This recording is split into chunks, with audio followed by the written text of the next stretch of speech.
Imagine with me the memories of the disciple Nathanael, thinking back to that fateful day when Philip invited him into Jesus' circle.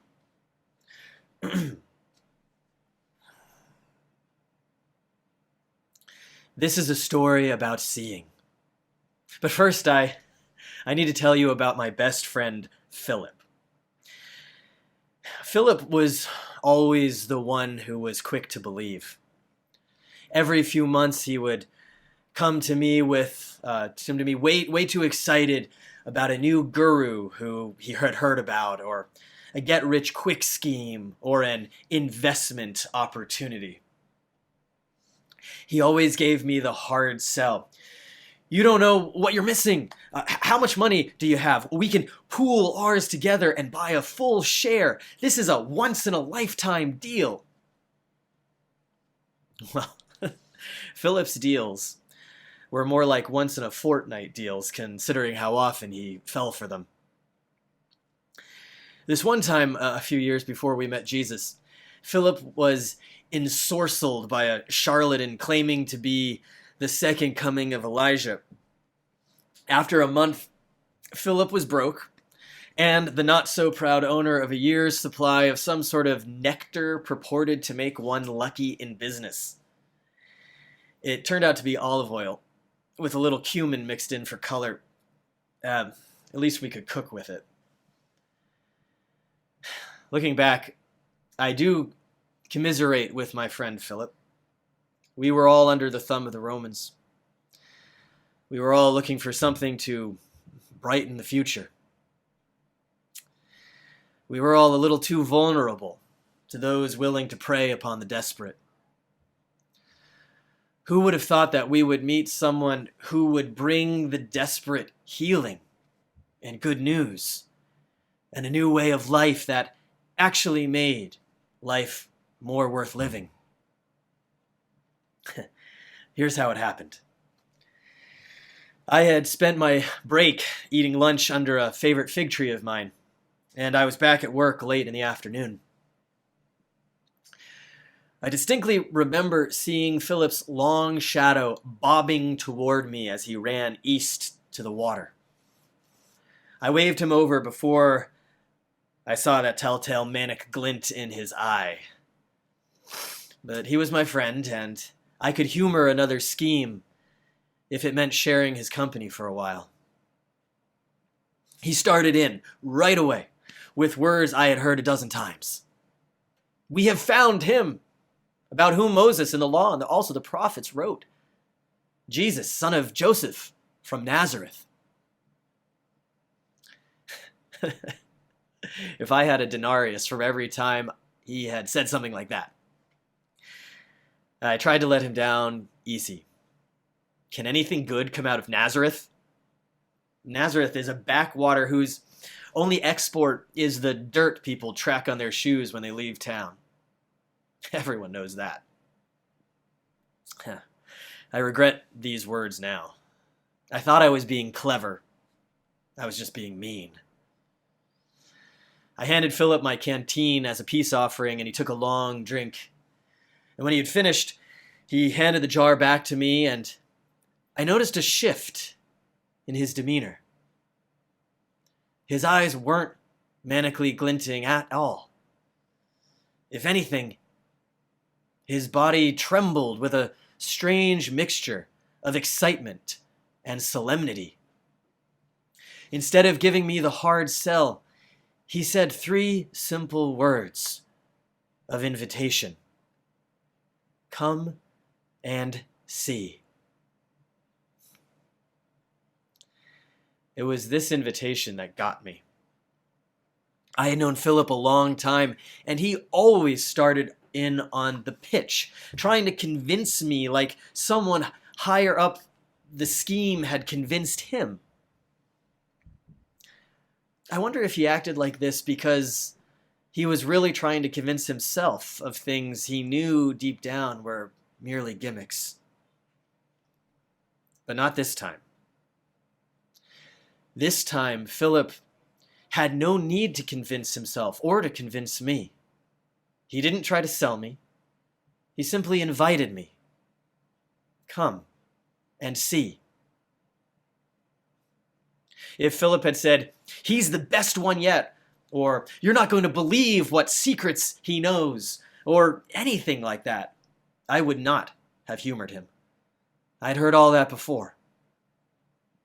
But he didn't. He did not cajole or pester or demand. He just offered an invitation. I could accept it or not, and both were viable options. At first, I decided to go with Philip because I needed to know who or what was making him act so strange. But as he guided me back the way he had come, I realized I was actually excited. Me. I had never fallen for anything in my life. I probably let a few too many legitimate opportunities go by because of what I would have called my realism, but which was really a cover for my complacency. I would have been fine eating the same lunch under the same fig tree every day of my life. At least until I met Jesus. I could tell right away, this Jesus had a way about him. He was so disarming, completely genuine, completely at home in himself, welcoming, patient, determined, fiery when he confronted injustice, and funny without having to try too hard. He pulled out the oldest joke in the book when we first met.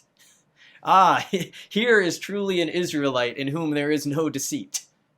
Hey, I'll take the comparison to our trickster ancestor Jacob any day of the week. Where did you get to know me? I asked. Honestly, you could tell that joke about anybody.